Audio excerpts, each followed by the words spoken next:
What's going on, guys? RyFlawless here, and today I'm going to bring you the new era of Pokemon PvP Part 2. And if you like what you see in this video, please consider hitting that like and subscribe button. But without further ado, let's get into it.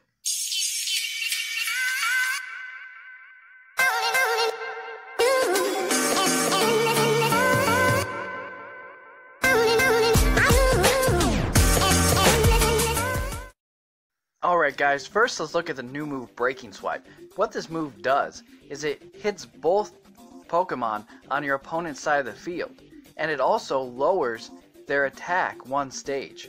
Let's take a look at it.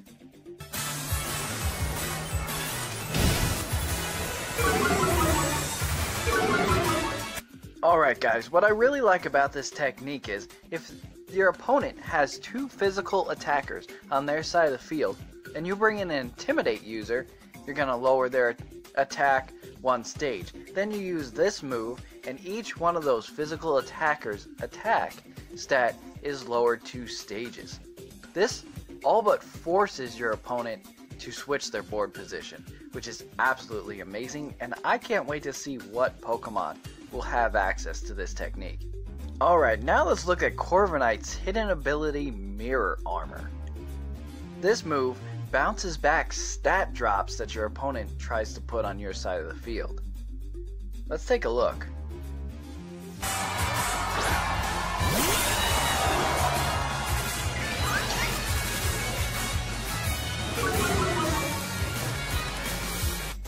Alright guys, I already think Corviknight will be a huge part of the Pokemon Sword and Shield metagame, with its regular abilities Pressure and Unnerve. Those abilities are very common in Pokemon with great stats.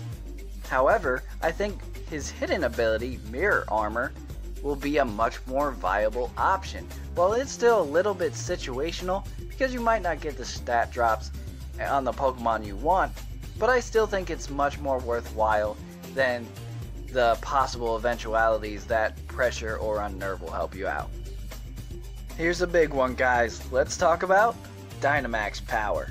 Take a look.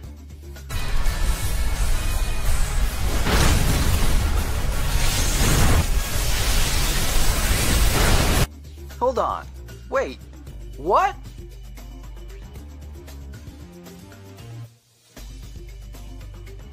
Yeah guys, you saw that correctly. Dynamax Pokemon cannot be flinched. And out of everything we've seen for Sword and Shield battling, this one I find the most overpowered. Think about other gimmicks they used in past games. Megas. Mega Pokemon can be flinched. Z moves. Pokemon carrying a Z Crystal, even if they have the Z move locked in, can still be flinched. And while it's not confirmed yet that max moves can go through a regular Protect, I'm fairly certain based on all the other information that they will be able to go through regular Protect. The only way to block a max move from what I'm seeing is probably using Max Guard, which is the Dynamax version of a Protect. So this doesn't allow you to burn turns of that Dynamax Pokemon, almost forcing you to bring out your own Dynamax.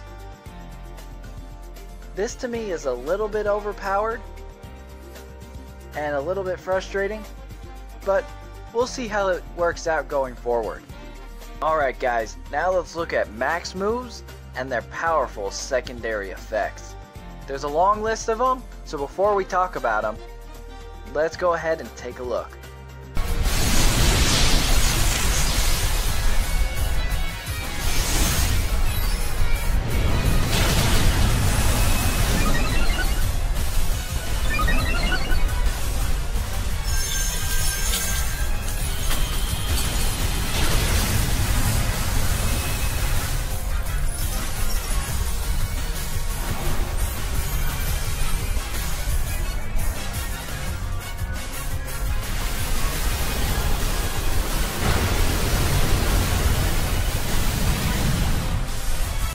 Alright guys, before we get started with this list, I just want to let you guys know that all of these max moves other than Max Guard will do damage on top of their secondary effect.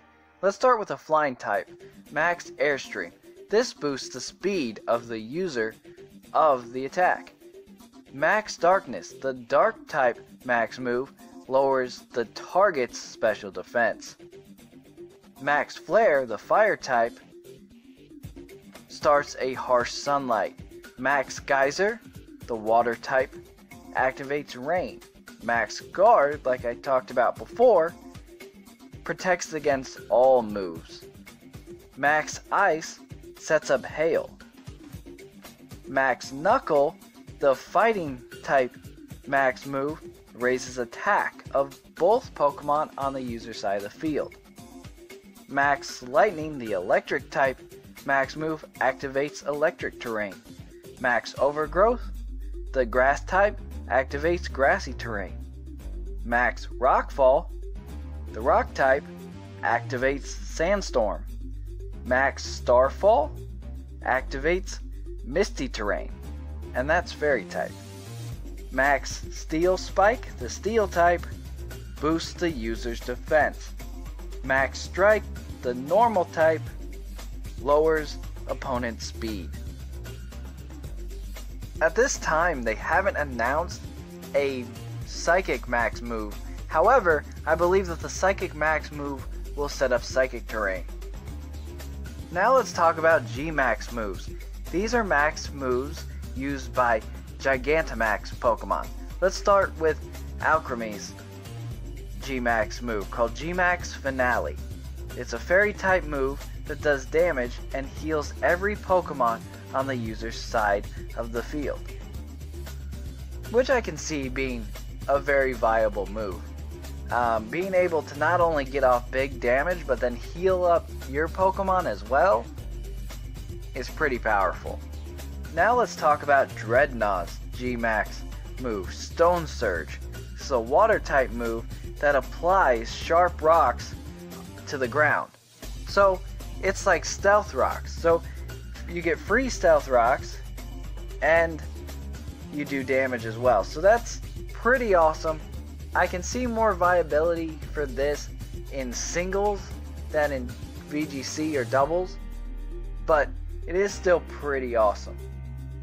Now let's talk about Corviknight's G-Max move, G-Max Wind Rage. This is a flying type move, and I honestly think that this will be a huge part of the meta. This is part of the reason I believe that Corviknight essentially is the meta Pokemon for Pokemon Sword and Shield, because what this does is it does damage and removes all terrains, all entry hazards, barriers, and so forth from the field. So all those Dynamax moves that set up terrains, weather, what have you, this removes all of it. It doesn't matter what you set up, Corviknight is gonna come in, Gigantamax, and get rid of all of it. This is definitely the most overpowered move that we know about so far in Pokemon Sword and Shield, and it really confirms my belief that Corviknight will be a huge part of the Pokemon Sword and Shield metagame. But guys, that's all I have for you for today. But thank you guys so much for watching. You're all flawless, and I'll see you next time. Bye. Super Nintendo, Sega Genesis. Super Nintendo, Sega Genesis.